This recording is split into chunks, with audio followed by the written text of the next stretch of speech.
शहीदों की चिताओं पर लगेंगे हर बरस मेले, वतन पर मरने वालों का यही बाकी निशान होगा। कभी वह दिन भी आएगा जब अपना राज देखेंगे, जब अपनी ही जमी होगी और अपना आसमां होगा। दोस्तों, स्वागत है आपका हमारी इस प्रयागराज दर्शन की श्रृंखला में।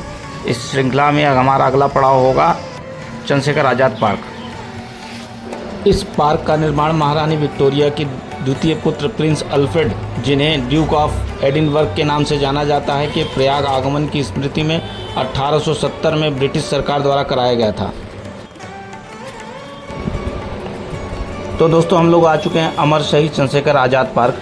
आइए चलते हैं पार्क के अंदर। दोस्तों, अमर शहीद चंद्रशेखर आज़ाद जी का जन्म 23 जुलाई 1906 को मध्य प्रदेश के भावरा में हुआ था। 15 वर्ष की आयु में सन 1921 में इन्होंने असहयोग आंदोलन में भाग लिया और जिस कारण इन्हें जेल जाना पड़ा। वहां इन्होंने मजिस्ट्रेट के सामने पेशी के दौरान अपना नाम आज़ाद, पिता का नाम स्वतंत्रता और घर का पता जेल खाना बताया, जिस कारण मजिस्ट्रेट द्वारा इन्हें 15 कोड़ों की सज़ा दी गई। दोस्तों, आज़ाद जी ने अपना अंतिम बलिदान 27 फरवरी 1931 को इसी अल्फ्रेड पार्क में अंग्रेज़ों से मुठभेड़ के दौरान दिया। अपनों की मुखबिरी के कारण ही अंग्रेज़ों ने इन्हें घेर लिया और भयंकर गोलीबारी के दौरान अंतिम गोली इन्होंने स्वयं को मारकर खुद को आज़ाद रहने के प्रण को पूरा किया और कभी अंग्रेज़ों के हाथ जिंदा नहीं पकड़े गए। दोस्तों, यही वह स्थान है जहां अमर शहीद चंद्रशेखर आज़ाद जी शहीद हुए थे और उन्होंने कहा था कि दुश्मन की गोलियों का सामना हम करेंगे, आज़ाद ही रहे हैं, आज़ाद ही रहेंगे। दोस्तों, इस दिव्य स्थल को देखकर मन भावुक हो जा रहा है, मन काफ़ी दुखद महसूस कर रहा है। इस क्षण को मैं बयान नहीं कर सकता, बस आंखों में आंसू आ जा रहे हैं और वो सभी चलचित्र जो अतीत में बीते थे आंखों के आगे से गुजर रहे हैं। दोस्तों, इसके अलावा मैं कुछ कह नहीं पा रहा हूँ, बस दिल में एक टीस है, एक कसक है। धन्य है वो माँ जिसने ऐसे वीर सपूत को जन्म दिया, ऐसी माँ को बारंबार प्रणाम है। प्रयागराज की ये धरती भी ऐसे वीर सपूतों के चरण पड़ने से धन्य हो गई। और इसी के साथ दोस्तों, हम लोग एक भावुक मन से यहाँ से विदाई लेते हैं। आगे फिर हमारा ब्लॉग जारी रहेगा दोस्तों।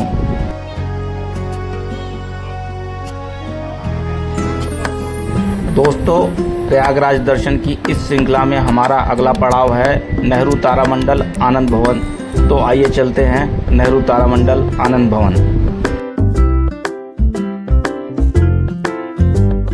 दोस्तों, हम लोग आ गए हैं आनंद भवन। हम लोगों को नेहरू तारामंडल का शो देखना है, इसलिए वहाँ के गार्ड्स द्वारा हमें बताया गया कि अगले गेट से नेहरू तारामंडल की तरफ प्रवेश किया जाएगा। तो हम लोग चल दिए हैं अगले गेट पर, मिलते हैं टिकट काउंटर पर। दोस्तों, हम लोगों ने नेहरू तारामंडल के टिकट काउंटर से 80 रुपये का टिकट खरीद लिया है पर हेड का। हम लोग 7 लोग हैं तो उस हिसाब से टिकट का मूल्य वेरी करता है। हम लोग आ गए हैं आनंद भवन के इस नेहरू तारामंडल में। अभी शो चालू होने में कुछ समय है, कुछ लोग अंदर शो देख रहे हैं। तब तक आनंद भवन के और भी प्रांगण का दर्शन आपको कराते हैं। दोस्तों, तारामंडल में 11 बजे से लगातार 1-1 घंटे के शो चलते हैं। हमारा शो 12 से 1 बजे के बीच का शो है। अभी कुछ लोग शो के अंदर हैं, इसलिए हम लोग तब तक बाहर घूम रहे हैं।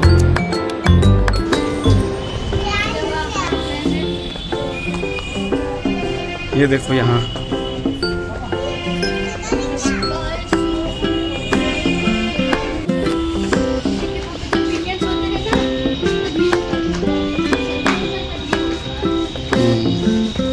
चलो आओ।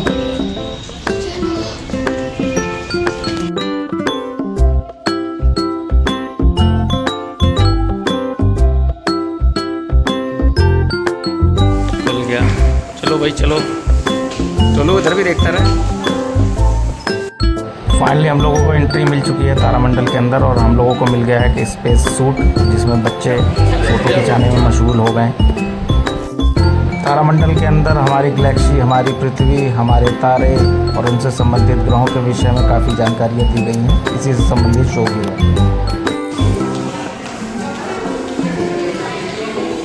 क्या है ये? कौन सा मॉडल? हाथ मत लगाओ, दूर से देखो। क्या है? कौन सा रिएक्टर है ना, देखो क्या लिखा है। इसी बीच आ गई हैं एक मैडम जो ऑडिटोरियम की स्टाफ हैं और अगले शो के विषय में हम लोगों को जानकारी दे रही हैं। आइए सुनते हैं क्या कह रही हैं मैडम।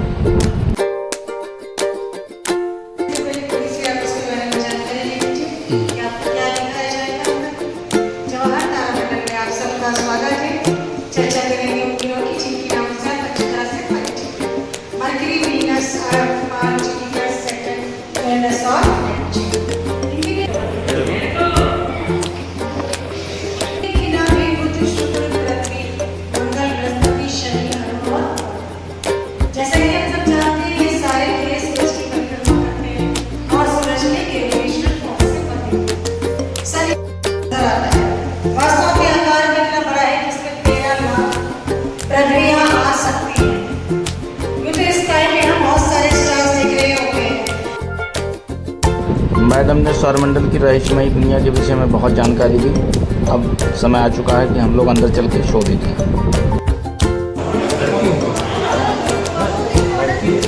कहाँ?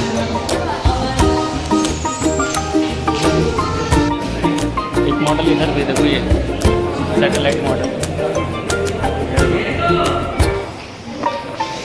चलो आगे हम लोग नक्षत्र ग्रहों में चलते रहो।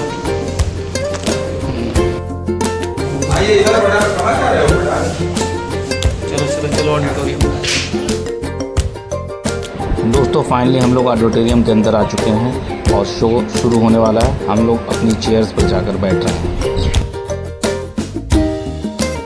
इधर इधर ही बैठोगे, इस तरफ बैठो ना। अच्छा तुम लोग यहाँ बैठ जाओ, हम लोग इधर बैठ जाते हैं। आ जाओ आ जाओ आ जाओ। सभी लोग अपनी अपनी कुर्सी पर बैठ चुके हैं और अपनी सीट बेल्ट बांध ली गई है। हम लोग तैयार हैं स्पेस की यात्रा के लिए। चलते हैं दोस्तों। इसकी सतह गड्ढेदार और ये है इस उपग्रह टाइटेनियम को देखिए। इसकी सतह एरियल की सतह से मिलती जुलती है, लेकिन ये आकार में एरियल से बहुत बड़ा है। इस ओबरॉन चंद्रमा के गड्ढे एरियल व टाइटेनिया चंद्रमा के मुकाबले बड़े हैं। कुछ गड्ढों में से निकलने वाली किरणें कुछ ऐसी हैं जिन्हें हमने बृहस्पति के उपग्रह कैलिस्टो पर भी देखा है।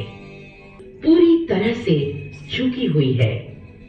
ये सूर्य की बृहल्लुब्धक तारा नहीं तो हो सकता है अरबों वर्ष पश्चात किसी और तारे के ग्रह जहां हमसे भी अधिक विकसित सभ्यता हो इस संदेश को प्राप्त कर सकते हैं।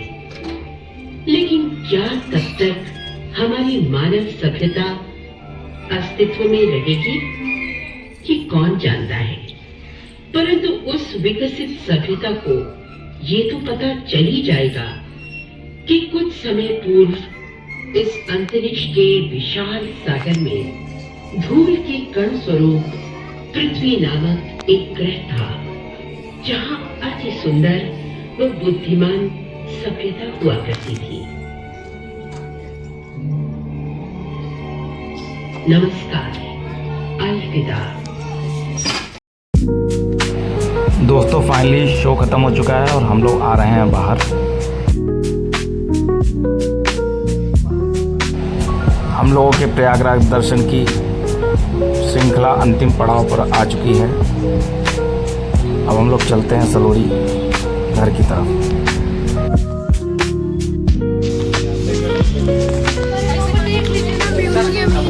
हो गया शो खत्म। सब खत्म है।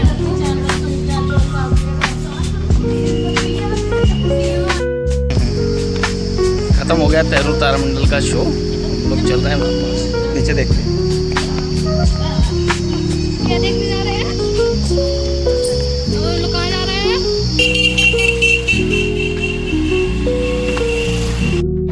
सूक्ष्म जलपान के साथ ही हमारी यह प्रयागराज दर्शन की श्रृंखला समाप्त होती है। दोस्तों नमस्कार।